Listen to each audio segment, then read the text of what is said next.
se ha formado la corredera. Allá fueron los bomberos con sus campanas, sus sirenas. Allí fueron los bomberos con sus campanas, sus sirenas. Ay, mamá, ¿qué pasó? Ay, mamá, ¿qué pasó?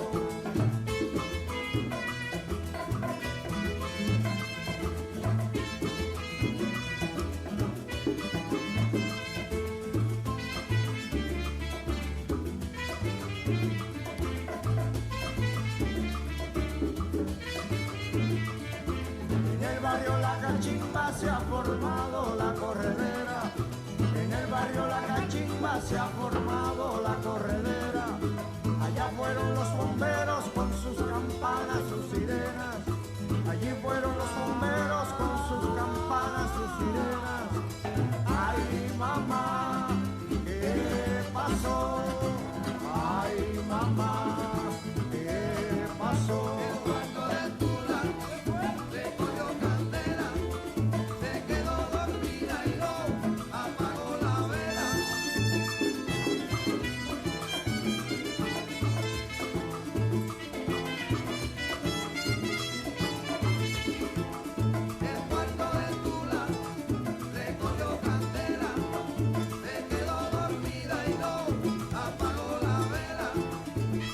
Hola, saludos y muy buenas. Como habíamos dicho ayer que íbamos a sostener un diálogo con el doctor Pelegrín Castillo, hoy lo vamos a tener. Muy buenas y bienvenido, Pelegrín, a este intento, a este espacio. Muy contento de encontrarme en tu compañía. Un saludo a los amigos y amigas televidentes que siguen tu espacio y sobre todo a los amigos y amigas de la red social. Sí. Pelegrín, ¿cómo evalúa el proceso a partir de lo que ocurrió no solo en las elecciones, sino antes, durante y después de las elecciones, en función de tu pensamiento? Bueno, yo reitero que aquí se produjo un resquebrajamiento total del orden político. Se atentó gravemente contra el orden constitucional, que está muy deteriorado, muy disminuido, y que estamos presenciando una situación que puede y está ya efectivamente minando la soberanía y la autodeterminación del Estado Dominicano. Ese concepto de desestabilización o de ingobernabilidad que plantean los politólogos y los expertos en ciencias sociales y políticas, ¿hasta qué punto tú crees que está llegando respecto de lo que tú siempre has planteado sobre el pacto oligárquico? Bueno, todo lo que ha pasado no se puede entender sin analizar los vínculos de las cúpulas de los partidos con la oligarquía nacional y los factores externos. Creo que el presidente Medina se lanzó al proyecto reeleccionista desestimando la propuesta que nosotros le hicimos, que era recurrir al referéndum, único recurso para legitimar el proceso en sus inicios, si no era a través de una especie de entendimiento con poderes fácticos, con la oligarquía del país y los poderes externos. Lo hizo y obviamente se está viendo el costo en términos constitucionales, en términos institucionales, en términos de desestabilización política. Ahora mismo, República Dominicana se puede decir que ha retrocedido. En materia electoral eso es evidente.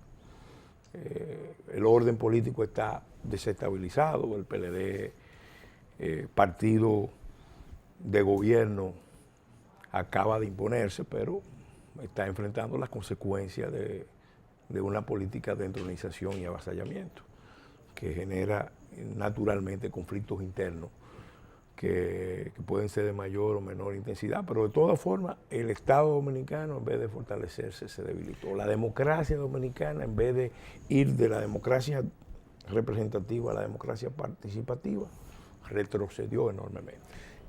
Pelegrín, observamos el hecho de la Fuerza Nacional Progresista en el clima postelectoral de tensión social, de reclamar fraude al lado del Partido Revolucionario Moderno y de otras fuerzas políticos sociales agregadas a ese. ¿A qué respondió eso? Bueno, todos vimos venir un esfuerzo de parte del gobierno, no de reelegirse, sino de aplastar. Y recibimos informe de que algo olía mal en el proceso electoral y fuimos todos a tratar de verificar si se iban a cumplir determinadas reglas y garantías. Ahí comprobamos que no. Los hechos del 15, la víspera y posteriormente nos dieron la razón y por eso estamos en presencia de una situación realmente muy preocupante, porque el presidente, como yo dije, se impuso, venció pero no convenció. Voy citando la frase de don Miguel de Unamuno frente a la imposición autoritaria. Porque verdaderamente vencer es convencer, y él no convenció. Le pasó algo parecido a Nixon. ¿Sabe que Nixon tenía ganadas las elecciones? ¿Frente a Kennedy? No, Nixon tenía ganadas las elecciones cuando decidió, ya Kennedy había fallecido, cuando decidió lanzarse al proceso de controlar lo que las fuerzas opositoras podían hacer con Watergate. Él no necesitaba eso. Él tenía las elecciones ganadas, se lo decía las encuestas, pero él tenía la inseguridad y el temor de que podía haber sorpresa, y entonces decidió dar pasos gravísimos que fueron realmente terribles. Después le costaron el poder, porque decidió espiar a todo el mundo, espiar a la prensa, espiar a los opositores, recurrir a un mecanismo sin precedentes de control totalitario, espiar al Congreso. Entonces terminó en una crisis. Y yo creo que esto que pasó realmente responde. Yo creo que cuando, y lo dije, el presidente aquí no está en una, el grupo que está impulsando la reelección no está en una estrategia democrática, está en una estrategia de avasallamiento, de entronización. Primero, para legitimar lo que pasó con la reforma constitucional. Todo el mundo sabe lo que pasó, las malas artes que se emplearon para imponerla, y ahora se quería a posteriori legitimarla. Pero también para legitimar las agendas, los compromisos que el presidente asumió con los poderes oligárquicos y los poderes externos. Estamos en presencia entonces, desde tu punto de vista, de la sustitución de la voluntad popular por pactos oligárquicos para tener una agenda en común acuerdo con organismos internacionales y sectores internos de la República Dominicana para la distribución en ese contexto de clase dirigente dominante del presupuesto. Yo creo que no solamente del presupuesto, aquí hay cuestiones todavía mucho más decisivas. Mira, yo creo, y no que creo, estoy convencido, lo pude comprobar. El presidente, para reelegirse, llegó a pacto con los norteamericanos. Una muestra de eso fue el acuerdo militar, que fue anulado por el Tribunal Constitucional, pero que estaba destinado a convertir toda República Dominicana en una base militar. Ya eso no admite mucha discusión. El presidente adoptó compromisos con los norteamericanos, con los organismos internacionales, por eso la visita de Kerry, la visita de Almagro, para revertir la sentencia 168-13. Lo había adoptado antes, porque la ley 169-13 ya era una primera señal de que se iba a trabajar en anular la sentencia. De hecho, hay una resolución de la Junta, la resolución 30, que muchos han interpretado que está deshaciendo todo lo que dispuso el Tribunal Constitucional. Y obviamente también el presidente adoptó compromisos con los Estados Unidos para darle una fuerza a la agenda social de Estados Unidos, impulsar la cultura LGBT y sobre todo la cultura del aborto. Ahora en estos días estamos viendo cómo se va a aprobar el Código Penal, ya estableciendo por primera vez las excepciones al mandato constitucional cosa que la Constitución no lo admite. ¿Qué piensa? Eso es con relación a los Estados Unidos. El presidente, con relación a los poderes internos, adoptó compromisos. Adoptó compromisos con el plan Quiqueya Binacional, primera fase de un proceso de fusión de la isla bajo hegemonía dominicana, de la oligarquía dominicana, en alianza con la oligarquía haitiana.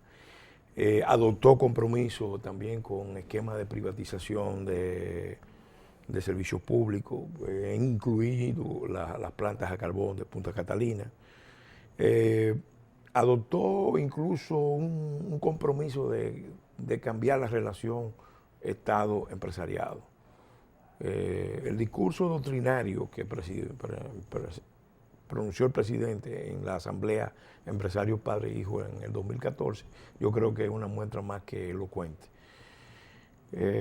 Estamos en presencia, Pelegrín, de un nuevo tinglado político, social y económico en la República Dominicana que viene a sustituir en esa mentalidad del grupo o del partido de poder a través de sus representantes, de una sustitución de la política tradicional para enmendar o hacer lo que nunca se había hecho.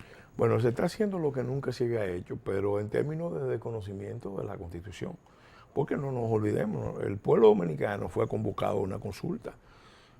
Se expresó, yo fui parte de la comisión de juristas que instrumentó la consulta. Y de esa consulta salió una propuesta de constitución, después fue al Congreso, a la fase política, ahí hubo acuerdos políticos, con defectos, con limitaciones, pero hubo acuerdos políticos. ¿Qué pasó después?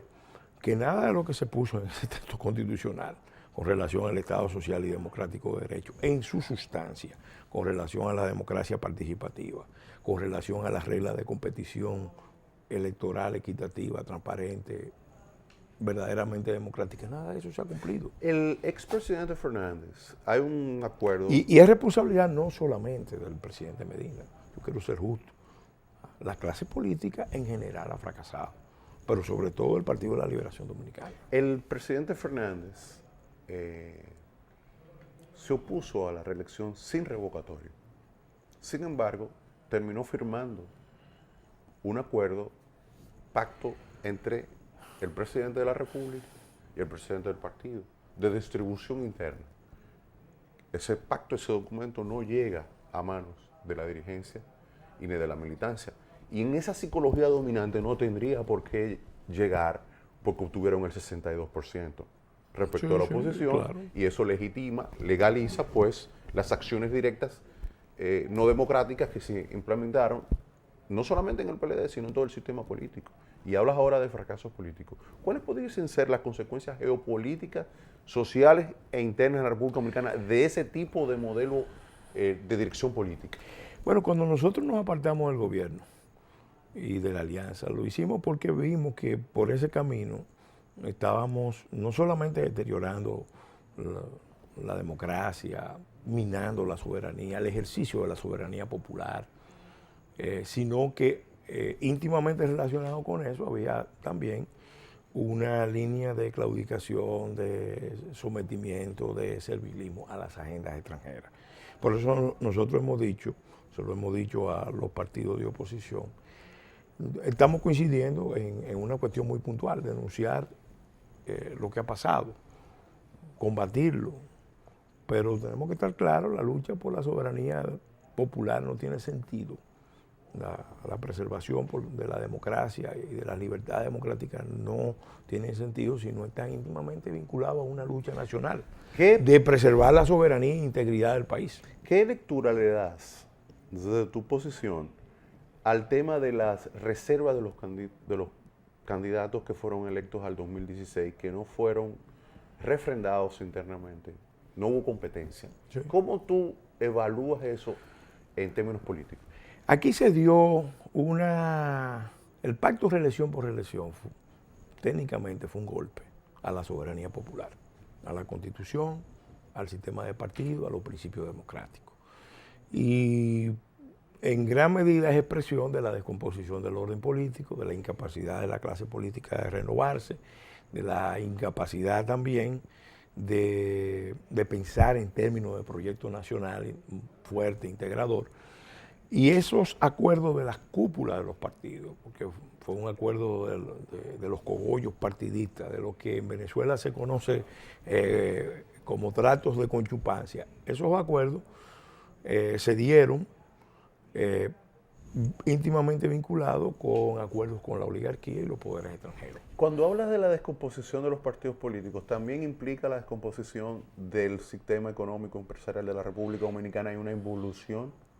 Sin duda, aquí no es posible entender la dinámica del modelo político que es medularmente clientelar populista, reparte como favores lo que tiene que garantizar como derecho, si no es a través de su íntima relación con un modelo de negocio rentista, que está dirigido no a producir riqueza, sino a concentrar rentas. Entonces, aquí tenemos, lamentablemente, eso es lo que explica por qué, siendo el país que más crece, es el que peor distribuye.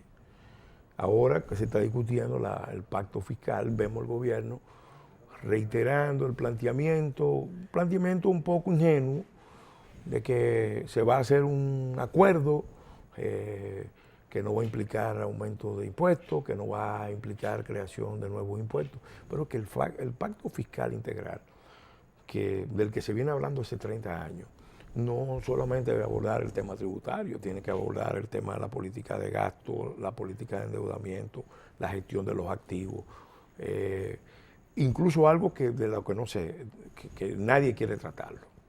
Nadie quiere tratarlo. El problema, Juan Carlos, es que aquí se habla de que la presión tributaria es baja y que hay que aumentarla, pero no se habla de que la carga real de personas y empresas es muy alta, porque hay unos, vamos a decir, unos impuestos privados. Ocultos. La formación de precios en la economía dominicana está muy marcada por el predominio de los monopolios, los oligopolios, la ineficiencia del propio Estado. Entonces, todo eso lo soporta la población. La que paga impuestos es la que paga sobrecostos en combustible, con márgenes de intermediación muy altos, sobrecostos en electricidad con transferencia de renta a sectores privilegiados, sobrecostos en el plano financiero, sobrecostos en la comercialización de bienes y servicios básicos, sobrecosto en comunicaciones, sobrecosto en transporte de carga y de pasajeros, aéreo, marítimo, terrestre. O sea, la población está cargando un peso muy pesado. ¿Vamos a una pausa? Sí. Está bien. Estamos hablando sobre democracia, partidos políticos, sociedad, con el doctor Pelegrín Castillo. Vamos a una breve pausa y regresamos en breve. No se vaya. Como sacudí el jibe, a Chan Chan le daba pena.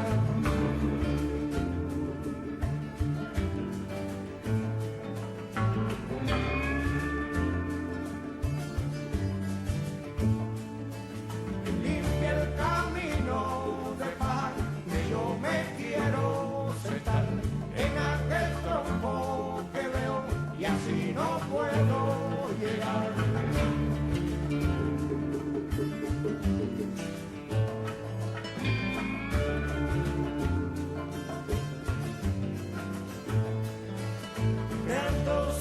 Voy para Marcané, llego a Puerto, voy para Mayarí.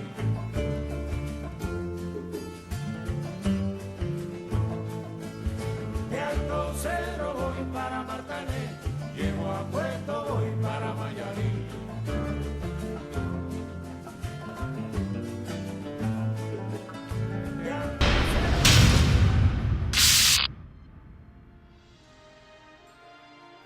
Señoras y señores, estoy decidido a hacer de la inversión pública un pilar del desarrollo, además de un ejemplo de transparencia y eficiencia. Y para lograrlo, priorizaremos como nunca antes aquellas inversiones que contribuyan a impulsar el desarrollo en las zonas más deprimidas del país. Me refiero a áreas como la electrificación rural, que además de permitir llevar el progreso a todos los rincones de nuestra geografía, son obras que nos permitirán crear miles de puestos de trabajo en la República Dominicana. Sin electricidad no hay desarrollo. Es así de sencillo.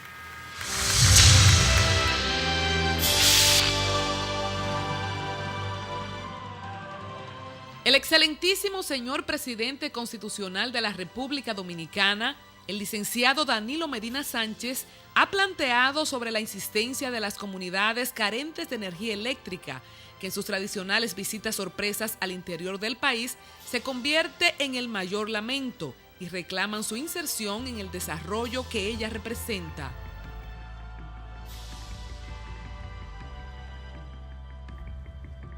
La UERS, consciente de que la extensión de las redes eléctricas hasta lejanas demarcaciones es un compromiso presidencial, trabaja para cumplir con ese deber y orgullosamente exhibe en el primer año de su gestión que 30,000 dominicanos han recibido la energía eléctrica, con una inversión superior a los 189 millones de pesos y 6.008 kilowatts de energía instalada a través de la entrada del servicio de los sistemas de redes eléctricas. Y también con apoyo internacional han entrado en servicio 10 microcentrales hidroeléctricas con 300 kilowatts de potencia.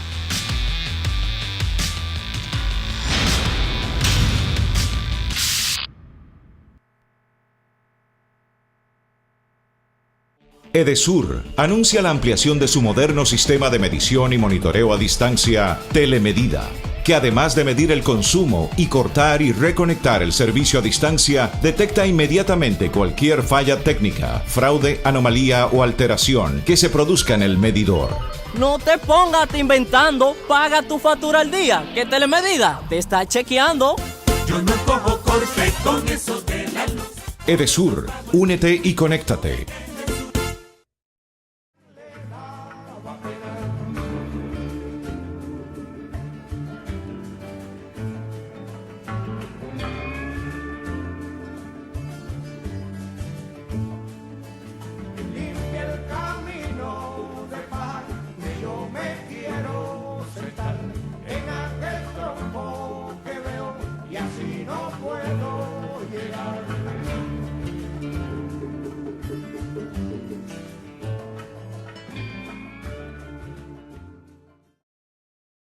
Regresamos, el doctor Pelegrín Castillo está con nosotros, estamos conversando sobre los temas trascendentales o tratando de buscarle aristas y respuestas a estos temas.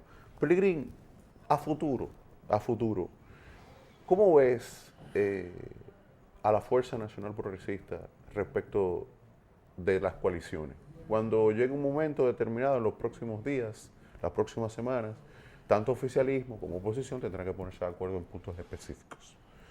Cuando hablo de oposición, en este caso es el partido, el PRM. Esa clase dominante observará al PRM, no observará al PQDC. Y se pondrá de acuerdo. Se pondrá de acuerdo para la elección y para la distribución del pacto oligárquico. Entonces ahí entrará un tercer bloque, que es la Fuerza Nacional Progresista, el PQD, Opción Democrática, etcétera, que se estará sesgado y excluido del proceso. Entonces, es muy interesante porque se van a formar un solo polo. El PRM, el partido del PLD, va a formar un solo polo. Quedará entonces el PRD, pero que el PRD es parte de la coalición dominante, y estará el Partido Reformista, que es parte de la coalición dominante de esa misma estructura. Entonces, va a quedar Alianza País. ¿Cómo tú lo visualizas, esa? Mira, yo escribí pronuncié una conferencia en abril del 2011 que se llama La Revolución del Proyecto Nacional.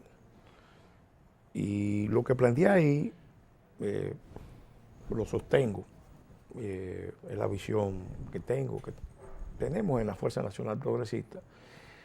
Y nosotros tratamos de actuar en consecuencia dentro del orden político, entendiendo que el PLD, partido fundado por Juan Bosch de Liberación Nacional, con una serie de raíces y compromisos, iba de alguna manera a ser consecuente con lo que se planteó en la Constitución del 2010.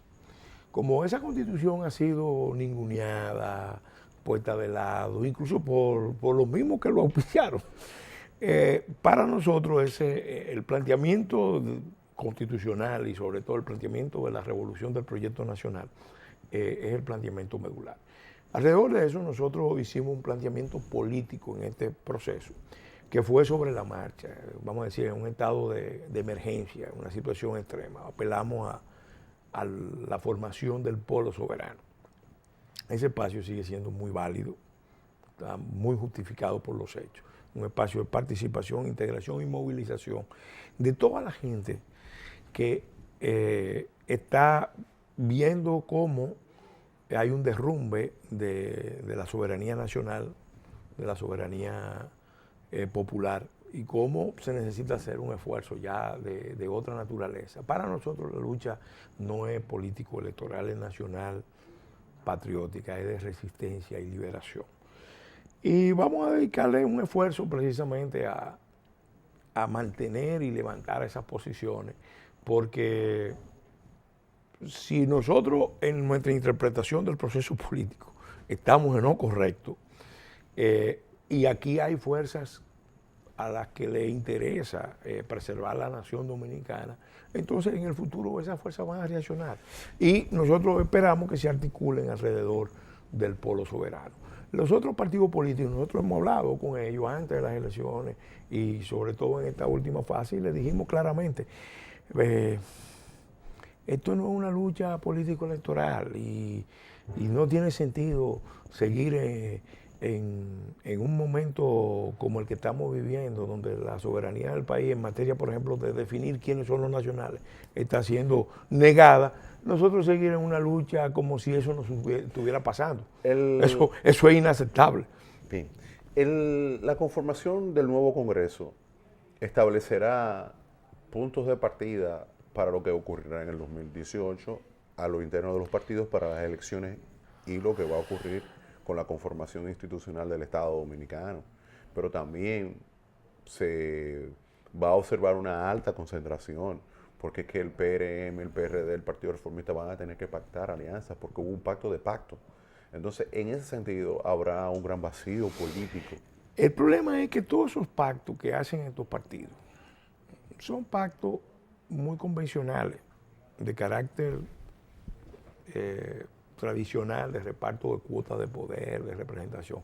Mientras no se ponga sobre la mesa la cuestión fundamental, que es la cuestión de la soberanía,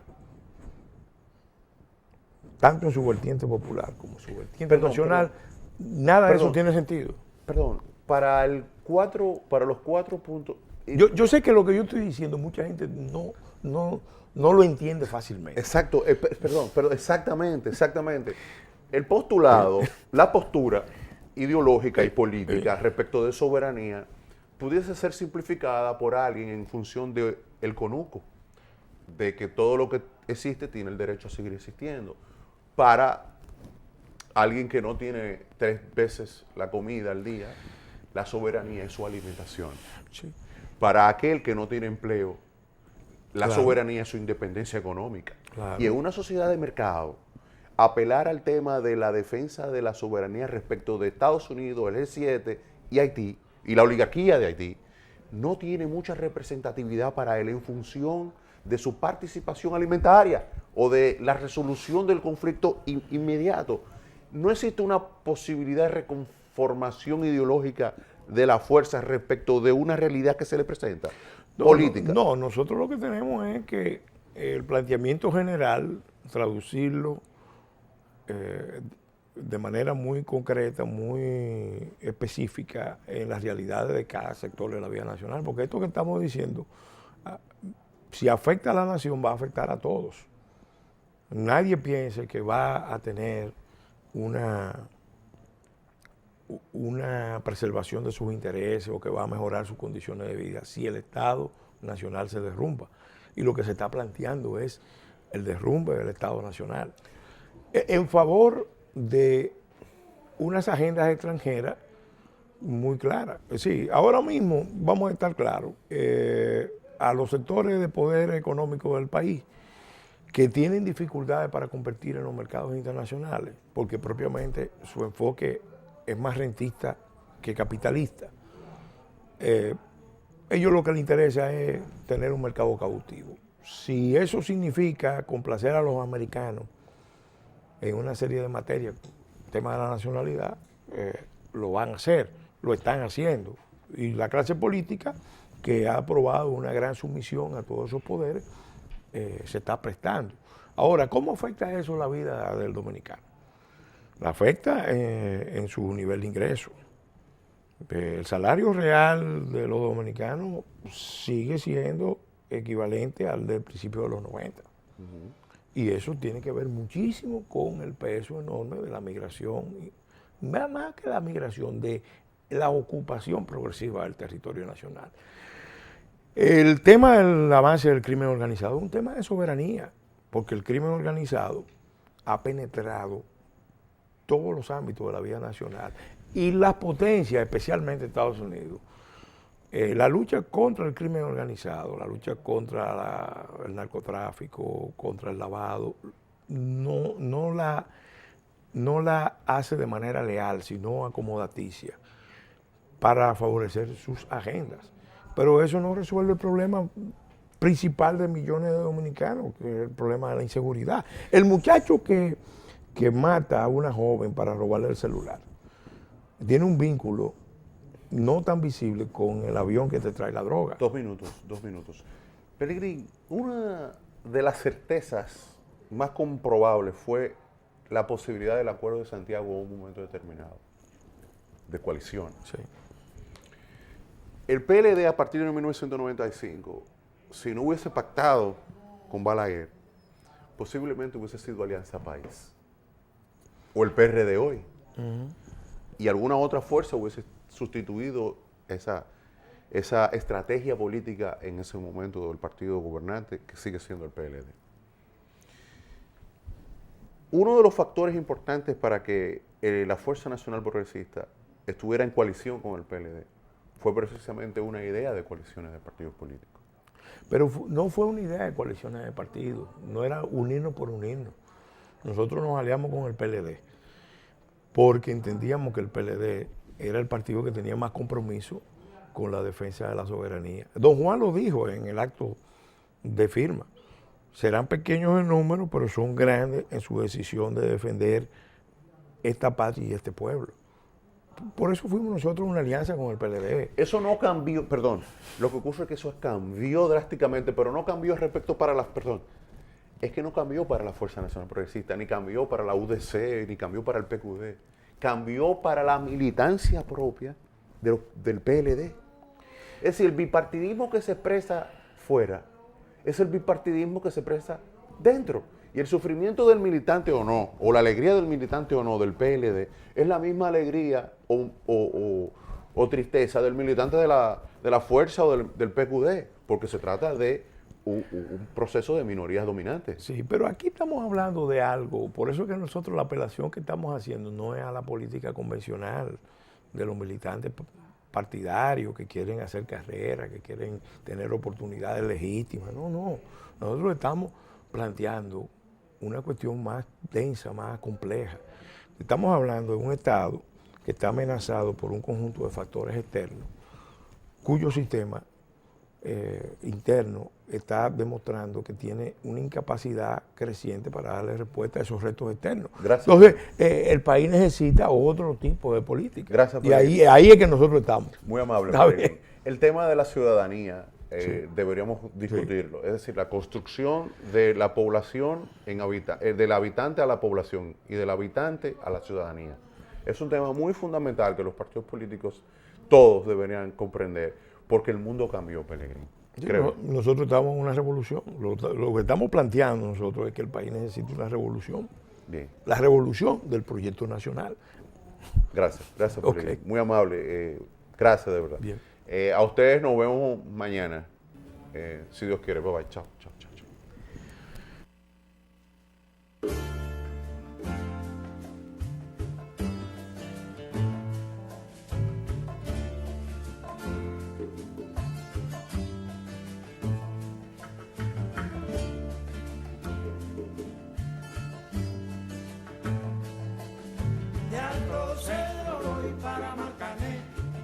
a Puerto, voy para Mayarí.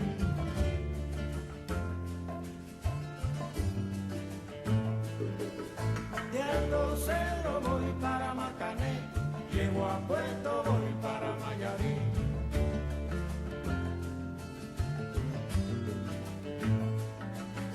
De Alto Cedro voy para Marcané, llego a Puerto, voy para Mayarí.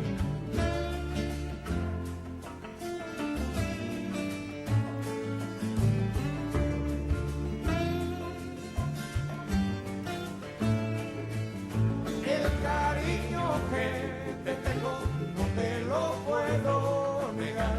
Se me sale la babita, yo no lo puedo evitar.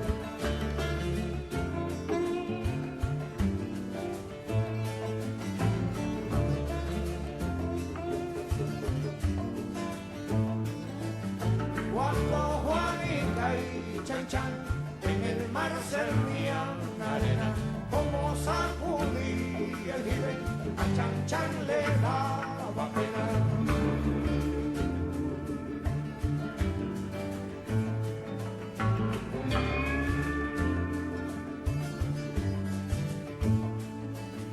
Limpia el camino de paz, que yo me quiero sentar en aquel tronco que veo y así no puedo llegar.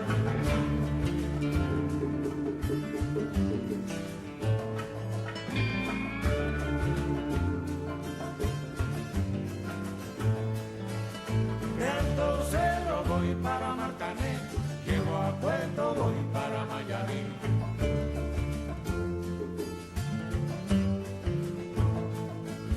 De Alto Cedro voy para